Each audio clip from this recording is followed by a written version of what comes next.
नमस्कार दोस्तों, जय श्री कृष्णा।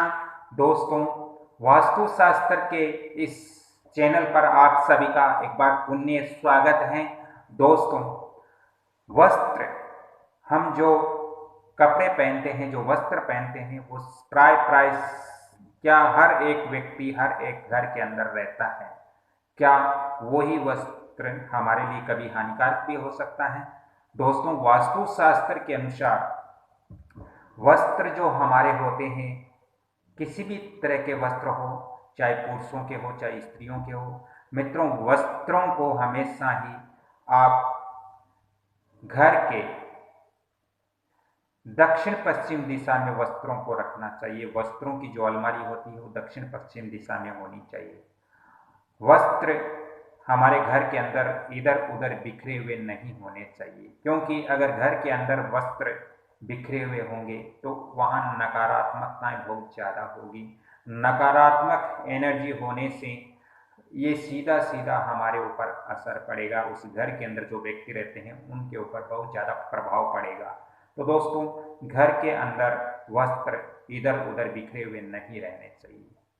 साथ ही दोस्तों, वस्त्रों को आपको बिल्कुल समेट करके, और जैसे मैंने बताया दक्षिण पश्चिम की जो दिशा है उसके अंदर अलमारी है, उसके अंदर आप बिल्कुल सजावट करके रखें।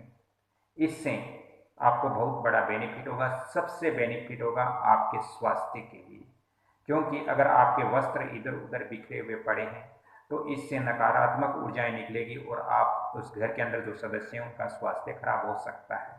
दोस्तों, इसके साथ ही कभी कभी कुछ व्यक्ति हैं जो गंदे वस्त्र होते हैं, पुराने वस्त्र होते हैं, उनको बांध करके किसी एक दिशा में डाल देते हैं, घर के कोने में डाल देते हैं। तो ऐसा भी नहीं करना चाहिए। इससे भी नकारात्मकता इससे भी दोस्तों नकारात्मकता घर के अंदर आती है और स्वास्थ्य पर गहरा असर पड़ता है।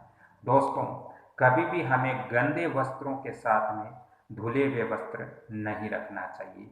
गंदे वस्त्रों के साथ में धुले हुए वस्त्र रखते हैं तो जो गंदे वस्त्रों की नकारात्मक ऊर्जाएं हैं, जो कीटाणु है, वो हमारे धुले हुए वस्त्रों के अंदर आ जाते हैं, और जब हम वस्त्र धारण करते हैं तो इससे हमारे स्वास्थ्य खराब होता है।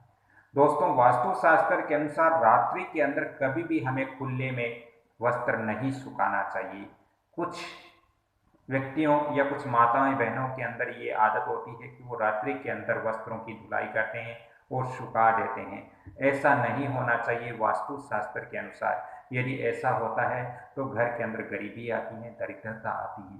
तो कृपया ऐसा न करें। आप वस्त्रों को रात्रि के अंदर धुलाई करके उसको नहीं सुखाना चाहिए। दोस्तों, वास्तुशास्त्र के अनुसार मर्त व्यक्ति की जो तस्वीर होती है, जो मर्त व्यक्ति की जो फोटो होती है, वो हमें कभी भी अपने घर के मुख्य द्वार के अंदर की साइड में ठीक सामने नहीं लगाना चाहिए, और न ही हमें उनकी तस्वीर ड्राइंग रूम के अंदर लगानी चाहिए, क्योंकि ये सबसे बड़ा वास्तु दोष होता है। यदि आपके घर में ड्राइंग रूम में या मुख्य द्वार के अंदर की साइड में मर्त व्यक्ति की तस्वीर होगी तो नकारात्मक एनर्जियां वहां से आपके ऊपर हावी होगी और आपका स्वास्थ्य खराब होगा, आप परेशान रहोगे।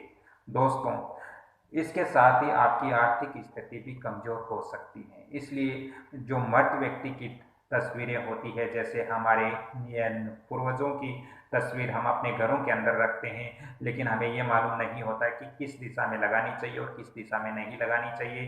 तो मर्त व्यक्ति की जो तस्वीर होती हैं मित्रों, वो हमेशा हमें दक्षिण पश्चिम के जो बीच का कॉर्नर होता है, नेतृत्व कोण, उसके अंदर लगाना बहुत जरूरी है। दोस्तों, इसके साथ ही हमें दोस्तों इसके साथ ही यदि आपको अपने घर में संपन्नता चाहिए, सुखी चाहिए, आपका घर हंसता खिलता रहे, तो इसके लिए आपको प्रातःकाल अपने जो मुख्य द्वार होता है उस पर एक लोटा जल का डालना बहुत ही जरूरी है। यदि आपके दुकान है या आपकी होटल है तो उसके मुख्य द्वार पर भी आप एक लोटा जल का प्रातःकालीन उठ करके आप डाल सकते हो। तो आपके घर के अंदर संपन्नता और आपके घर के अंदर खुशियाँ हर समय रहेगी। दोस्तों, इसके साथ ही आपको अपने घर के अंदर प्रातःकाल और सायंकाल दोनों समय भगवान की पूजा अर्चना करनी चाहिए। साथ ही घर के अंदर शुद्ध धूप का यदि आप अपने घर के अंदर शुद्ध धूप लेकर उसके अंदर घी की 2-4 बूंदे डालकर, और यदि आप अपने घर के पूरे हर जगह अगर धूप का भ्रमण करते हो, तो जहाँ जहाँ पे धूप की सुगंध जाएगी वहाँ वहाँ पर आपके घर में सकारात्मक एनर्जियाँ फैलेगी और घर में मधुरता और खुशियों का वातावरण बना रहेगा। तो दोस्तों, आज मुझे इस वीडियो के अंदर आपको इतनी ही जानकारी देनी थी। अगली कड़ी में फिर मैं इस वंदना भोजक चैनल या कमल किशोर भोजक चैनल पर फिर से मिलता हूँ। तब तक के लिए आपसे क्षमा चाहता हूँ। यदि आपको भी ज़्यादा आवश्यकता हो तभी आप मेरे को फ़ोन कॉल्स भी कर सकते हो, अन्यथा दोस्तों मेरे पास समय कम रहता है। मैं आप सभी से क्षमा चाहता हूँ। आप फ़ोन नंबर नोट कीजिए 7901718402। तो धन्यवाद मित्रों, राधे राधे, जय श्री कृष्णा। अगली कड़ी में फिर मैं मिलता हूँ। तब तक के लिए आप इस चैनल को देखते रहिए और इसको लाइक शेयर सब्सक्राइब जरूर कीजिए। धन्यवाद, राधे राधे।